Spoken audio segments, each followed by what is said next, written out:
Hey everyone, and welcome. When you think about a lifeguard, what's the first thing that pops into your head? Is it the whistle, the red shorts, that classic high chair over the water? Well, today we're going to look way past the surface and explore the intense training, the incredible skills, and the split-second decisions that actually define this job. Okay, let's dive right in.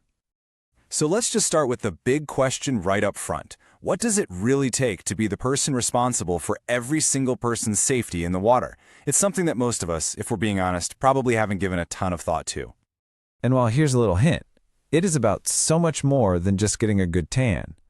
In fact, that old stereotype doesn't even begin to scratch the surface of the skills and, frankly, the immense responsibilities that are involved. So that brings us right to our first big point. You really have to forget the whole summer job cliche. A modern lifeguard is, for all intents and purposes, a highly trained first responder with some seriously professional duties. I mean, just look at this list. The sheer range of what they do is mind-boggling. We're talking constant, non-stop surveillance, really complex water rescues, and even managing potential spinal injuries. And on top of that, they're proficient in CPR, using an AED, and even administering emergency oxygen. They are the absolute first line of defense in any kind of aquatic emergency. Okay, so you're probably wondering, how do you even get your foot in the door to learn all this stuff? Well, it all starts before the first lesson, with a seriously grueling physical test. This isn't about learning a skill yet. This is purely about proving you have the raw physical chops to even attempt a rescue in the first place. It all comes down to these three major hurdles you have to clear. First, there's a long endurance swim. We're talking up to 550 yards to prove you've got the stamina. Second, you have to dive deep to retrieve a heavy object. And third, you have to tread water for 2 full minutes using only your legs. Each one of these directly tests a core physical skill that's absolutely essential in a real-world crisis. And to give you an idea of just how tough this is, that object you're retrieving, it's not some little toy, it's a 10-pound brick. You have to dive down, sometimes pretty deep, grab it, and swim it all the way back without stopping. Think about it. That's supposed to simulate the dead weight of a person, and it tests your strength and your breath control under some serious pressure. But you know, being a beast in the water is only part of the equation. The best lifeguards are absolute masters of prevention. Their main job isn't actually rescuing people, it's stopping emergencies before they can even start. And that all begins with understanding the real science of what drowning actually looks like. And this is where we have to bust a huge myth, probably one of the biggest ones out there. Real-life drowning looks nothing, and I mean nothing, like what you see in the movies. So throw out the image of loud yelling and frantic splashing. The reality is it's dangerously silent and unbelievably fast. It can be over in less than a minute. Victims are physically unable to shout for help because every ounce of their energy is focused on just one thing, trying to breathe. And that's why how they watch the water is a total science. It is an active, focused job. They're trained to constantly move their heads, using specific, deliberate scanning patterns to cover every single inch of their zone. The surface, the middle, and all the way to the bottom.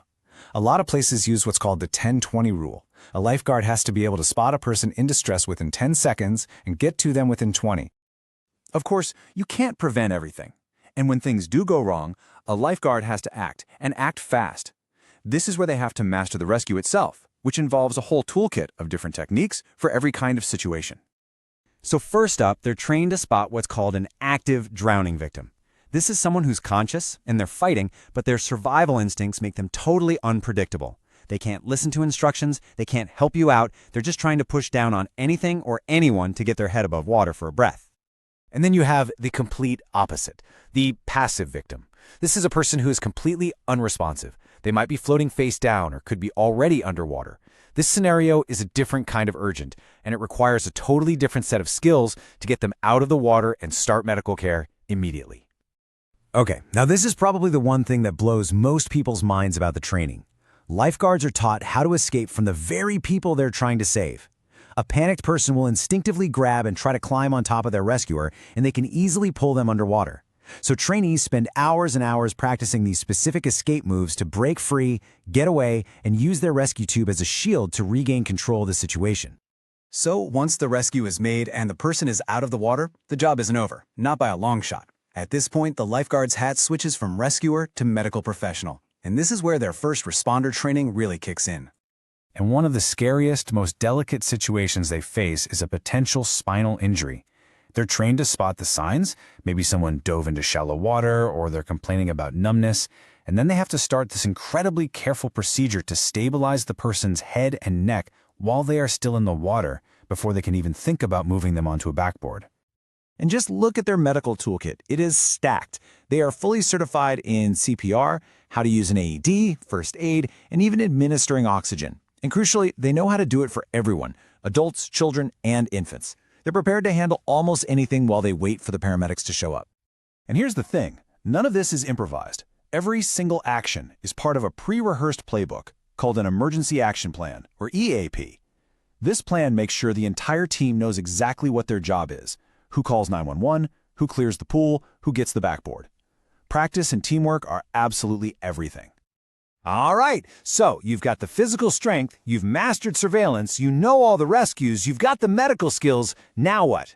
Well, it all comes down to the final test. This is the moment they have to prove they can put it all together and finally earn that whistle. The final exam is this three-part beast. First, you have to perfectly demonstrate every single hands-on skill you've learned.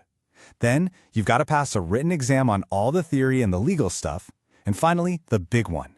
They get thrown into surprise simulated emergencies where they have to perform as a team under some really intense pressure.